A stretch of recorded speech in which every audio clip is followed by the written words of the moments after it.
नमस्कार दोस्तों, आप सभी का हमारे एमडीएस न्यूज चैनल में स्वागत है। दोस्तों, आज हम बात करेंगे 11 फरवरी के सभी मुख्य समाचारों और तमाम बड़ी खबरों के बारे में। दोस्तों, अगर आप हमारे चैनल पर नए हैं तो प्लीज चैनल को सब्सक्राइब करके बेल आइकन को भी दबा दें, जिससे आप सभी तक सभी ताज़ा खबरें जल्द ही पहुंचा सके। तो आइए दोस्तों, बिना टाइम वेस्ट किए खबरों पर नजर डालें। चलिए बढ़ते हैं आज के पहले अपडेट की ओर। खुशखबरी, बैंक ग्राहकों को मिलेगी खास सुविधा, बिना टच किए एटीएम से निकाले पैसा। जानिए इसका पूरा प्रोसेस। कोरोना महामारी के बाद कुछ बैंकों ने एटीएम से संपर्क रहित नकदी निकासी की पेशकश की थी, लेकिन यह सुविधा पूरी तरह से संपर्क रहित नहीं थी। हालांकि मास्टर कार्ड ने अब पूरी तरह संपर्क रहित नकदी निकासी की पेशकश करने के लिए एजीएस ट्रांजैक्ट टेक्नोलॉजीज के साथ साझेदारी की है। एटीएम कार्ड धारक अब बिना एटीएम की स्क्रीन और बटन को छुए भी पैसा निकाल सकेंगे। इसके लिए सिर्फ उन्हें स्क्रीन पर एक क्यूआर कोड स्कैन करना होगा। दरअसल एजीएस ट्रांजैक्ट टेक्नोलॉजी नाम की एक कंपनी ने एक नया सॉफ्टवेयर बनाया है, जिसकी मदद से कोई भी व्यक्ति बिना एटीएम मशीन को छुए पैसे निकाल सकते हैं। एजीएसटीटीएल के group chief technology officer Mahesh Patel ने कहा कि हमने पूरी तरह से संपर्क रहित समाधान शुरू किया है। मास्टर कार्ड नेटवर्क का उपयोग करने वाले बैंक अपने ग्राहकों के लिए इसे लागू करने के लिए एजीएस ट्रांजैक्ट टेक्नोलॉजीज से संपर्क कर सकते हैं। साथ ही कोरोना वैक्सीनेशन को लेकर बहुत बड़ी खबर है। पिछले 25 दिन में 65.28 लाख लोगों को लगाया गया कोविड-19 रोधी टीका। स्वास्थ्य मंत्रालय, केंद्रीय स्वास्थ्य मंत्रालय ने बताया कि मंगलवार तक देश में कोविड-19 टीकाकरण अभियान के 25वें दिन तक टीका लगवाने वालों की संख्या 65.28 लाख हो गई है। मंगलवार को उत्तर प्रदेश को छोड़कर सभी राज्यों, केंद्र शासित प्रदेशों में टीकाकरण गतिविधि दर्ज की गई। मंत्रालय की ओर से जारी एक अस्थायी रिपोर्ट के अनुसार मंगलवार शाम 6:30 तक कुल 65,28,210 स्वास्थ्य कर्मियों और अग्रिम मोर्चे के कर्मियों को टीके लगे हैं।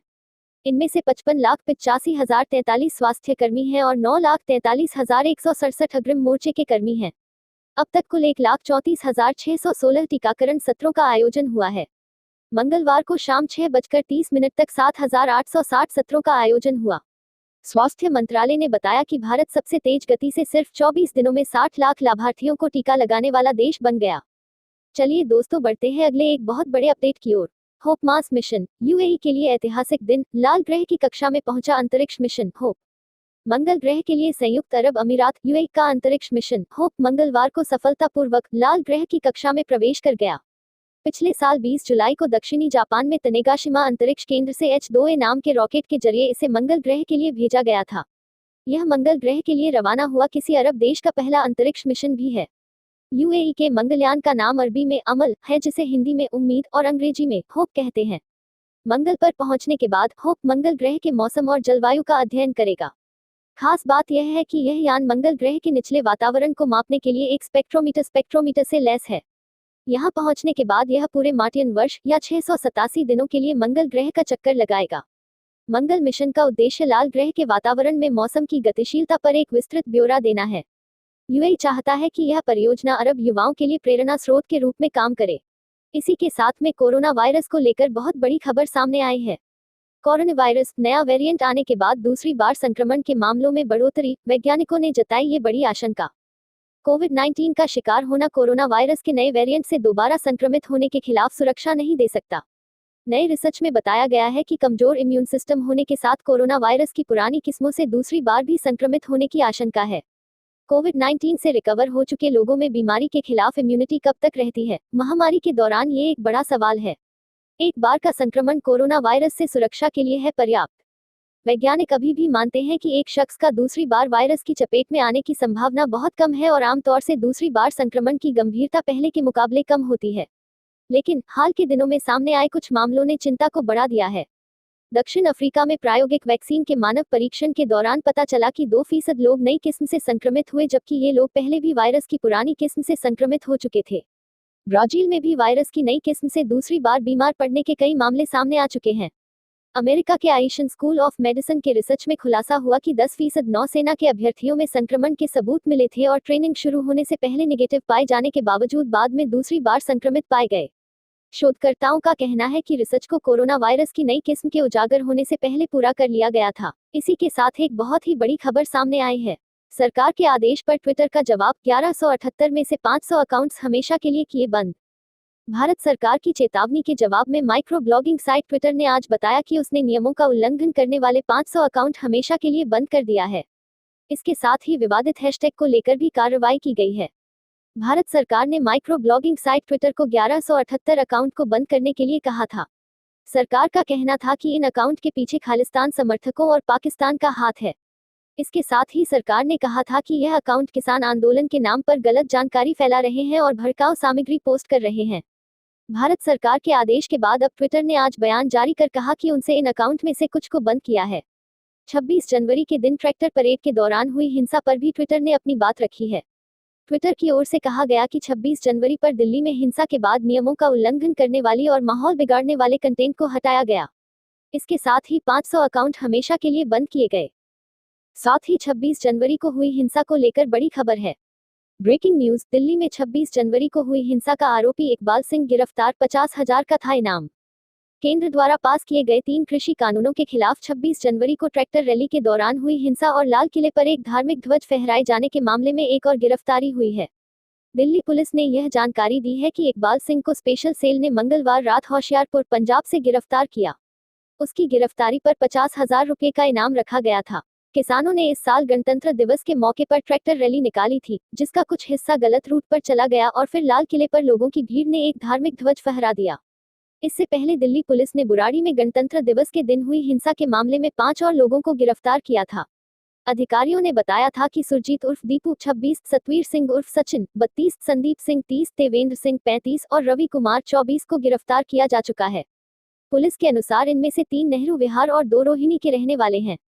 पुलिस ने लाल किले पर हिंसा के मामले में अभिनेता कार्यकर्ता दीप सिद्धू को सोमवार रात गिरफ्तार किया।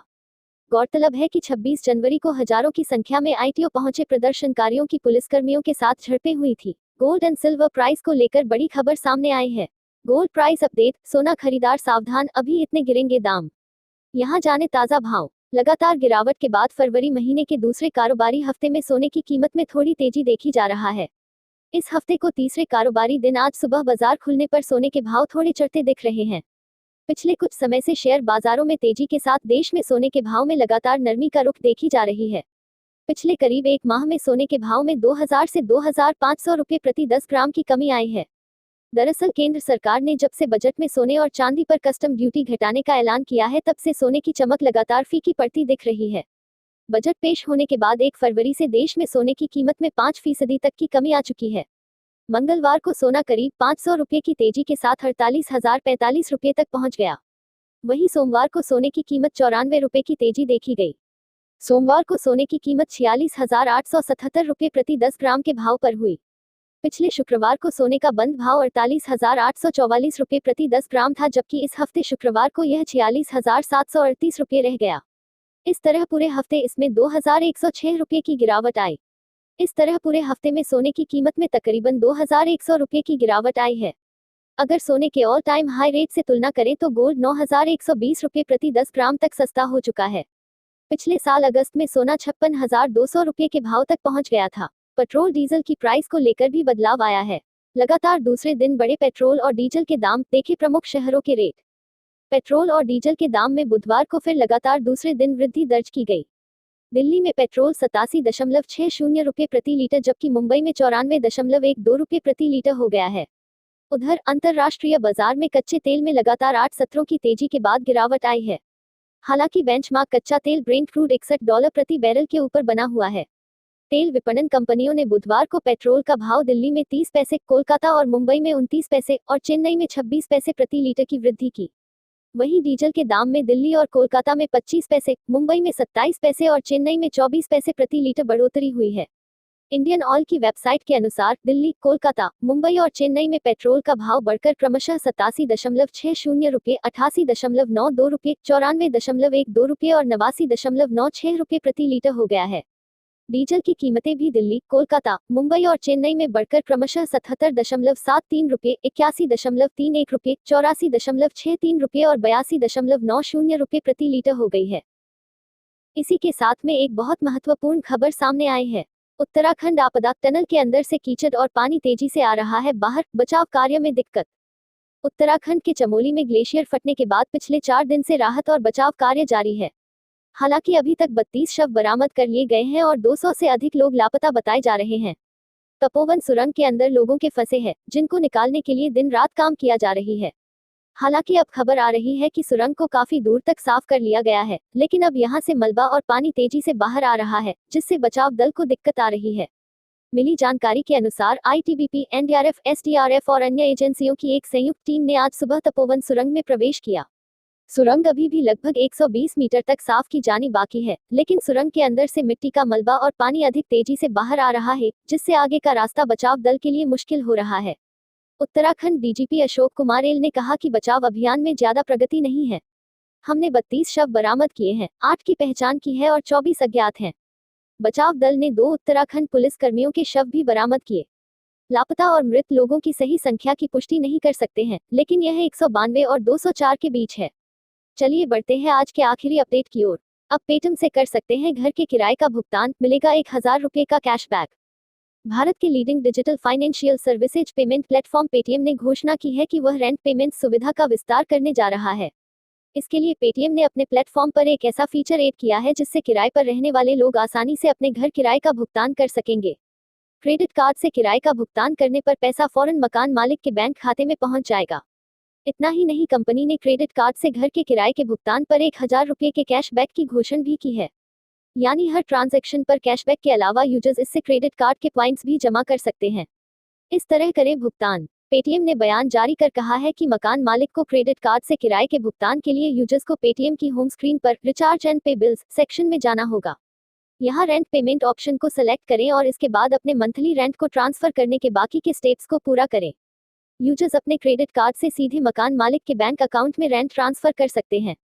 इतना ही नहीं, पेटीएम यूपीआई, डेबिट कार्ड और नेट बैंकिंग के जरिए भी मकान का किराया देने की सुविधा देता है। यूजर्स को ऐसा करने के लिए सिर्फ मकान मालिक के बैंक अकाउंट की डिटेल डालनी होगी। फ्रेंड्स, चलिए दोस्तों, आज के लिए बस इतना ही। अब कल मिलेंगे देश भर की तमाम बड़ी व छोटी खबरों के साथ। दोस्तों, अगर आप हमारे चैनल पर नए हैं तो प्लीज चैनल को सब्सक्राइब करके बेल आइकन को भी दबा दें और रोजाना ऐसी वीडियोस को लाइक कर शेयर करना ना भूलें। धन्यवाद।